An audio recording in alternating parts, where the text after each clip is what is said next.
Et puis, j'ai plein de pierres comme ça. D'accord? J'ai suffisamment ce qu'il faut pour construire. J'en ai aussi comme ça. J'en ai suffisamment. J'ai l'argent qu'il faut.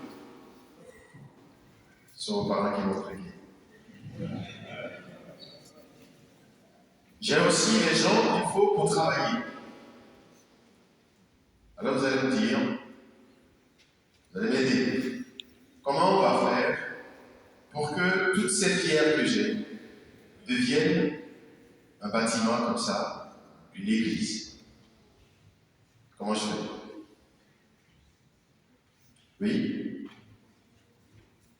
On va travailler dur. Certainement. Concrètement, est-ce que ces pierres, je les balance comme ça, je les balance comme ça, je les balance, puis après, on a une église. Comment il faut faire? Oui. Oui. Et comment je les utilise? Je les mets en forme de bulle. C'est ça que je ne sais pas faire. Comment je fais pour que ça devienne, oui, on paie rien.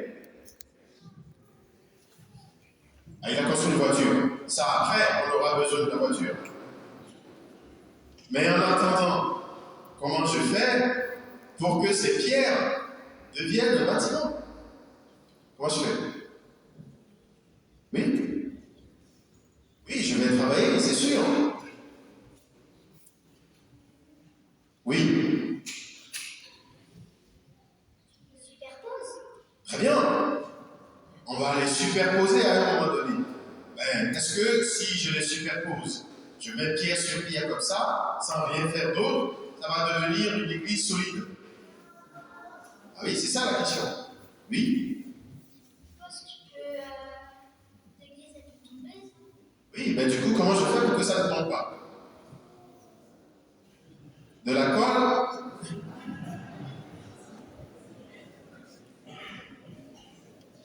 Qu'est-ce qu'il faut faire? Est-ce que c'est de la colle qu'il faut mettre? C'est quoi qu'il faut mettre? Du vin? Qu'est-ce qu'il faut mettre pour relier ces pierres pour que ce soit solide? Pour mettre du ciment? Il faut mettre du ciment. Il faut mettre du ciment.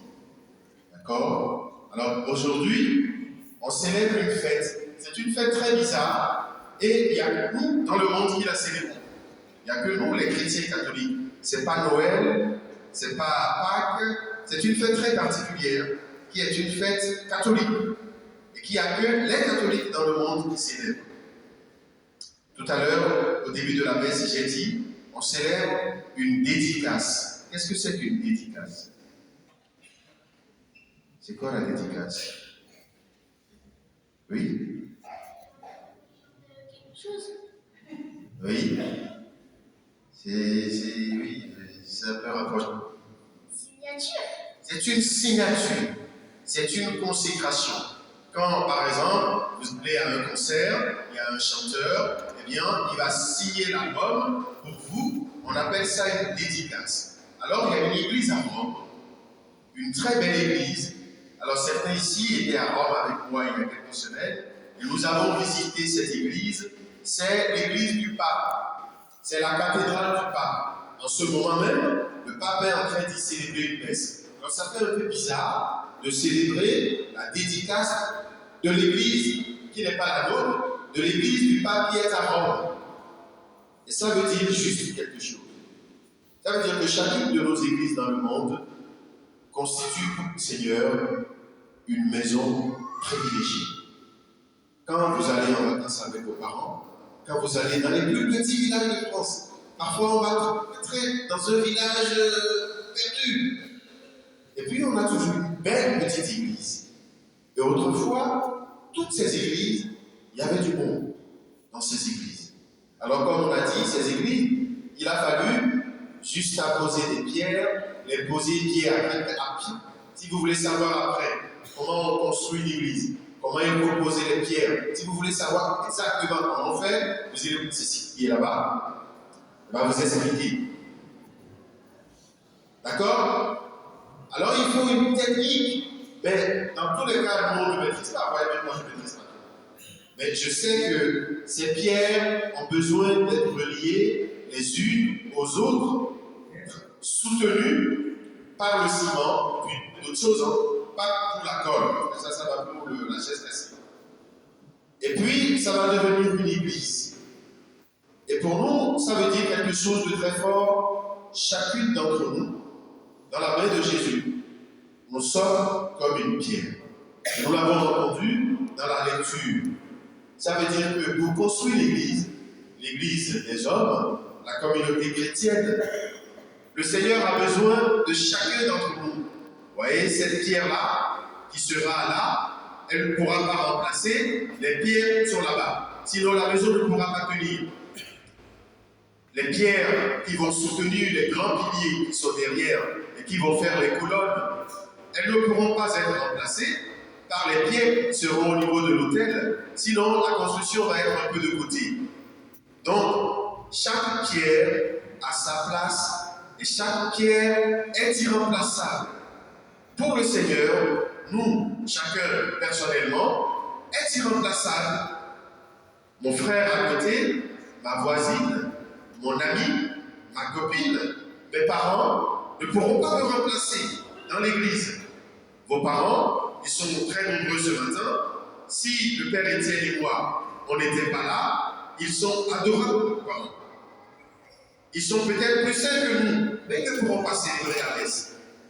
Et si moi, je suis tout seul, je ne pourrais pas jouer la guitare. C'est vrai. Chacun a une mission importante dans l'Église.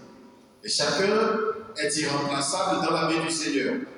Mais il y a encore mieux. Ça veut dire que quand nous nous rassemblons les uns et les autres, là nous sommes là ce matin, chacun assis à sa place.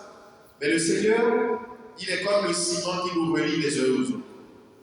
Ici, devant lui, nous sommes liés les uns aux autres.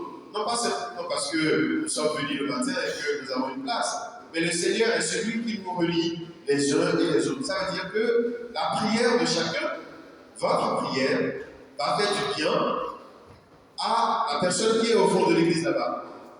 La prière de la personne qui est au fond de l'église là-bas va faire du bien à la personne qui est juste à côté.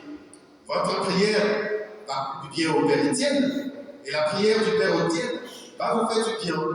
Le Seigneur rassemble ce que chacun d'entre nous porte dans son cœur, ce que chacun d'entre nous vit, la foi de chacun, la prière de chacun pour construire son église.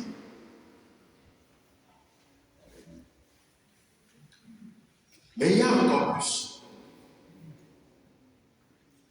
Imaginez que là où nous sommes, quelqu'un veut vendre des graines. D'accord? Et la personne arrive là, en ce moment où je suis en train de parler. Qu'est-ce que cette personne doit faire? S'il veut vraiment vendre ses graines, qu'est-ce qu'elle doit faire? Oui? Elle va me couper la parole. Et là, je ne vais pas être content. Je risque de faire plus fort que Jésus. Qu'est-ce qu'elle va faire? Elle va vendre les crêpes. Là, maintenant, imaginez quelqu'un a envie de vendre des crêpes. Par exemple, les scouts, ils vont vendre des calendriers tout à l'heure. À la fin de la messe. Est-ce qu'ils peuvent se mettre là maintenant et commencer à vendre leur calendrier? Pourquoi? Parce que ce n'est pas respectueux. Parce qu'en ce moment, nous sommes tournés vers le Seigneur. Ce qui nous intéresse pour le moment, c'est d'écouter la parole du Seigneur, c'est de recevoir tout à l'heure la communion. Après, ils pourront vendre le calendrier. Je vais aller. Dans l'évangile qu'on a lu, on a entendu un truc un peu bizarre. On nous a dit, Jésus, habituellement, on sait qu'il n'est pas nerveux. Ce n'est pas quelqu'un qui se met en colère. Et là, dans l'évangile, on nous dit que Jésus s'est fâché. Parce qu'un jour, il va dans le temple, il y a des gens qui sont en train de vendre, et puis ils vendent des animaux, et puis les gens, à l'époque, ils faisaient des sacrifices d'animaux. C'est un peu comme nous allons donner la quête aujourd'hui. À l'époque, ce n'était pas seulement de l'argent. Les gens offraient des animaux. Alors ils sont tous occupés à ça. Et Jésus se met en colère et il se met à les chasser. Alors je vais vous expliquer pourquoi. Vous voyez, quand nous rentrons dans l'église, nous sommes toujours tournés là, vers l'autel. Pour la messe, on ne se tourne pas vers l'arrière. Nous regardons dans un sens et nous regardons tous dans un même sens. D'accord? Tous, nous regardons vers Jésus. Toute l'assemblée est tournée vers Jésus. Et notre église, quand nous sommes rassemblés, il y a toujours une croix ou le tabernacle, où il y a toujours un sens vers lequel nous sommes tournés. Et ça nous rappelle que nos églises, notre communauté chrétienne, quand on a construit des églises un peu partout, ce n'était pas simplement pour marquer, pour mettre des signes chrétiens, c'est pour rappeler aux hommes qu'il faut que dans notre vie, nous puissions nous tourner vers Dieu. Il faut que nous puissions penser à lui. C'est ça qui fait que quand on construit des églises, on met des cloches. Et parfois ça sonne à des heures. Et vous allez voir certaines personnes, alors les aînés, ils savaient faire ça. Quand les gens passaient à côté des églises et que les cloches sonnaient, ils s'arrêtaient et ils faisaient une petite prière. Et ils pensaient à Dieu. Pour se dire, dans tout ce que je fais, dans tout ce que je vis, il faut que je me souvienne que c'est Dieu qui m'a créé. Il faut que je pense à lui. Et notre église, elle n'est pas simplement là pour nous permettre de nous rassembler. Nous ne sommes pas comme un club de sport. Notre église est là pour que quand nous venons le matin, ce que nous avons fait tout à l'heure, nous puissions dire au Seigneur, les hommes et les femmes qui habitent à Soisy, à Antilly, nos parents, les gens que nous connaissons, mes amis à l'école, leurs joies, leurs peines, je veux te les confier. Et nous nous rassemblons le dimanche, pas simplement pour penser à nous. C'est pour ça que tout à l'heure, nous avons fait ce qu'on appelle une prière universelle. Ce n'est pas simplement